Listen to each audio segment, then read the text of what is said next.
Hi folks, that's where we left it. The bench came with a black cat. In case you were wondering, Dragon's Ferdinand Premium Edition is indeed a high quality kit full of additional goodies. You gotta like PE though. Obviously, these are the wheels, but there is more to it. Are those rubber tires, or is that bare steel? That's why working in a group build is fun, didactic and useful. Just ask your buddies. Adam Mann supplied me with a museum picture where you can clearly see they were covered with rubber. Thanks buddy. Seams were removed from buggy parts and clamps were used to bind them together. I need them movable because I want to add them to the terrain. However, they are only partially so I'll have to make do with what I've got. Yeah, that will be enough. This is roughly how it's going to look, so suspension is fixed. Let's work with the tracks. Mr. Barker's travel contactor is very useful within the tracks. At this point I started working with the dio base. I always use a styrofoam base because it's cheap and easy.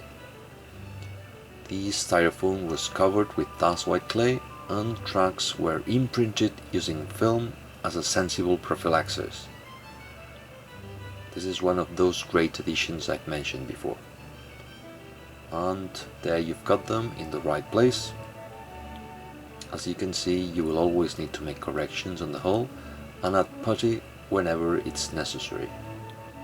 This part is a bit tricky and you need to work with cyanoacrylate glue and patience, of course. These small details are so cool, but also so easy to knock off, so be careful. There you've got the jack, that's a nice addition too. Fenders were damaged and then added, and thanks to Adam Mann's kind assistant again, I could have a look at real fenders. They are indeed a flimsy thing and can be easily damaged. There you have them, again, you need a lot of patience and Dragon's instructions as usual won't be very helpful. Additional toolboxes were battle damaged and added. Later on I had to modify the position, so please pay extra attention to the last steps of the turret build. Some hull bolts will need to get removed, which is never mentioned in the instructions. I had a happy accident involving the carpet monster.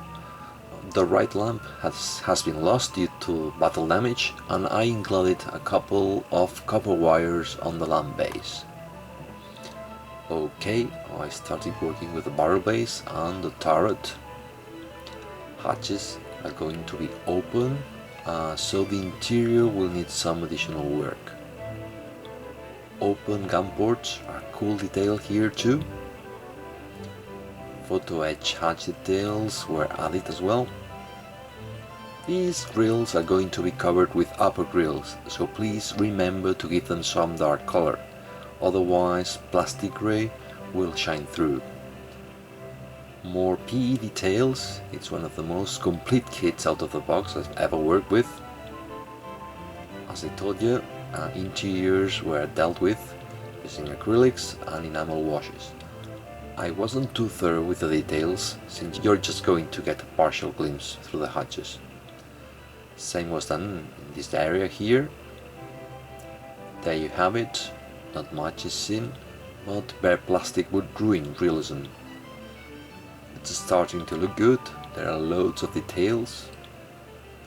Had some trouble with the rain guards here, the instructions are so imprecise.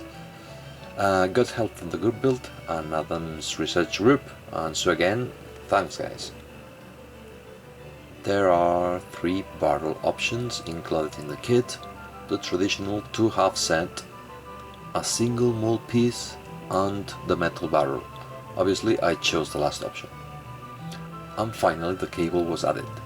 It was a bit tricky to glue, I must say. We are done. It's not a kit for beginners.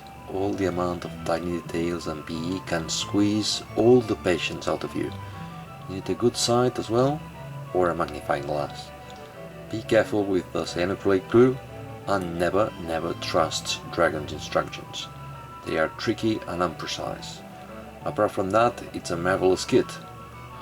On the next update you'll see it painted and weathered, so till then, keep having fun and enjoy the hobby. Thanks again to Cohen and Nigel for hosting this super popular group build, and leave you now with a few pics of the Ferdinand. Bye bye folks, see you soon.